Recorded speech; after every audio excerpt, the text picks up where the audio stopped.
Bharatiya Janata party ने नामांकन की प्रक्रिया शुरू होने से ठीक एक दिन पहले हरियाणा चुनाव के लिए उम्मीदवारों की पहली सूची जारी कर दी है।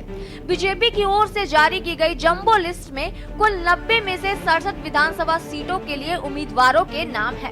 भारतीय जनता पार्टी की ओर से टिकट वितरण के साथ ही पार्टी में बगावत तेज हो गई है।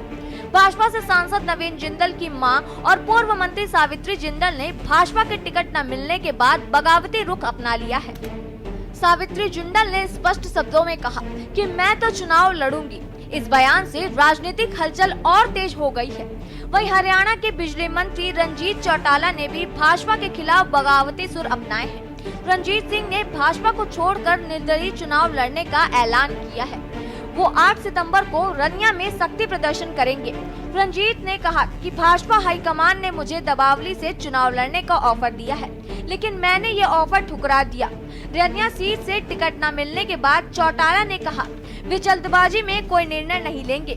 सावित्री जिंदल का ये फैसला भाजपा के लिए बड़ा झटका माना जा रहा है, क्योंकि वे एक महत्वपूर्ण और प्रभावशाली नेता रही। बता दें कि कुछ दिनों से सुनीता दुग्गल रतिया क्षेत्र में सक्रिय हो गई थी। कार्यकर्ताओं को दुग्गल को टिकट मिलने की आहट होने पर पार्टी में विरोध के स्वर पहले से ही उठने लगे थे। बकायदा कार्यकर्ताओं की ओर से प्रदेश अध्यक्ष को पत्र लिखकर स्थानीय उम्मीदवारों को ही टिकट देने की मांग की गई थी। कार्यकर्ताओं ने मौजूदा विधायक लक्ष्मण नापा, जिला अध्यक्ष बलदेव ग्रोहा और मुखत्यार बाजीगर में से किसी एक को टिकट देने की मांग की थी। कई गांवों के सरपंच से भी लिखवाया गया है, मगर इसके बावजूद हाईकमान ने सुनीता दुग्गल को टिकट थमा दी है।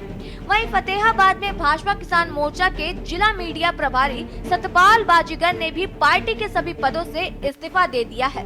उन्होंने ऐलान किया है कि वे अब कांग्रेस की पार्टी को ज्वाइन करेंगे। सतपाल बाजीगर के इस फैसले के बाद भाजपा के भीतर असंतोष की लहर और तेज हो गई है। सतपाल के साथ ही वेटाना मंडल के उपाध्यक्ष एडवोकेट गुरमीत बाजीगर ने भी भाजपा को अलविदा कह दिया है। उन्होंने कहा कि भाजपा अब कार्यकर्ताओं की नहीं सुन रही है और पार्टी के भीतर बाहरी उम्मीदवारों को बढ़ावा दिया जा रहा है। बता दें कि लिस्ट में 5 नेता पुत्र पुत्रियों के नाम है। ओबीसी का दबदबा है तो भजनलाल और बंसीलाल 2 परिवारों का भी पूरा ध्यान रखा गया है। अहिरवाल बेल्ट की सीटों पर केंद्रीय मंत्री राव इंद्रजीत की पसंद भारी पड़ रही है, तो हाल ही में पार्टी में शामिल हुए लोगों का भी पूरा ख्याल नजर आता है।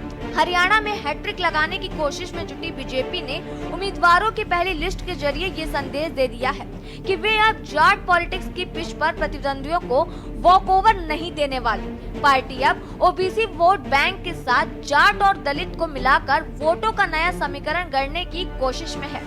परिवारवाद की पिच पर विरोधी दलों को घेरती आई बीजेपी प्रभावशाली परिवारों से आने वाले नेता पुत्र पुत्रियों को टिकट देने से भी परहेज नहीं करेगा, बशर्ते चुनावी सर्वे में उनके जीतकर आने की संभावनाएं अधिक हो।